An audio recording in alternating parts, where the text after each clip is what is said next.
Hello everyone. आज की इस वीडियो में सर्वनाम किसे कहते हैं, सर्वनाम के कितने भेद होते हैं और सर्वनाम के उदाहरण जानेंगे। तो चलिए वीडियो को स्टार्ट करते हैं। सर्वनाम जिन शब्दों का प्रयोग संज्ञा के स्थान पर किया जाता है उन शब्दों को हम सर्वनाम कहते हैं। सर्वनाम दो शब्द सर्व और नाम से मिलकर बना है।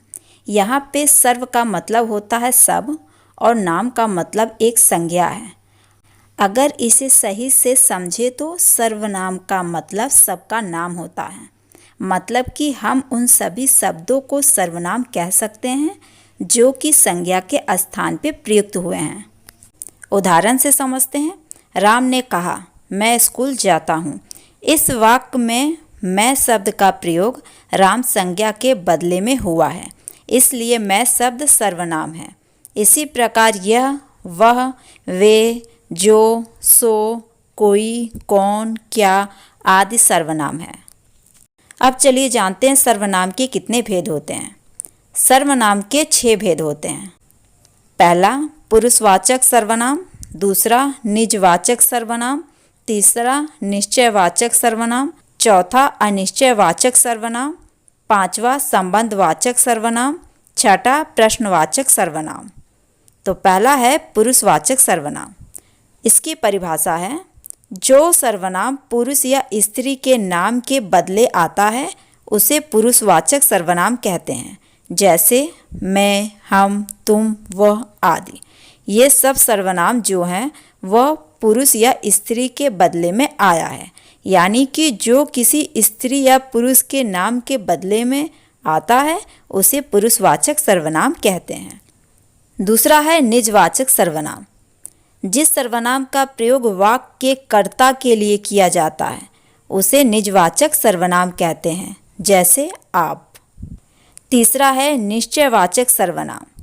जिस सर्वनाम से किसी निश्चित वस्तु का बोध हो उसे निश्चयवाचक सर्वनाम कहते हैं, जैसे यह, ये, वह, वे। उदाहरण से समझते हैं। यह मेरी कलम है, ये मेरे बच्चे हैं, वह उसकी पुस्तक है, वह उसके बच्चे हैं। चौथा है अनिश्चयवाचक सर्वनाम। जिस सर्वनाम से किसी निश्चित वस्तु का बोध नहीं होता है उसे अनिश्चयवाचक सर्वनाम कहते हैं। अभी जो हमने निश्चयवाचक सर्वनाम को पढ़ा है यह ठीक उसका उल्टा है, जैसे कुछ, कोई, किसी। पांचवा है संबंधवाचक सर्वनाम। जिस सर्वनाम से किसी संज्ञा या सर्वनाम का संबंध सूचित हो उसे संबंधवाचक सर्वनाम कहते हैं, जैसे जो, सो, जिस, जिनका आदि।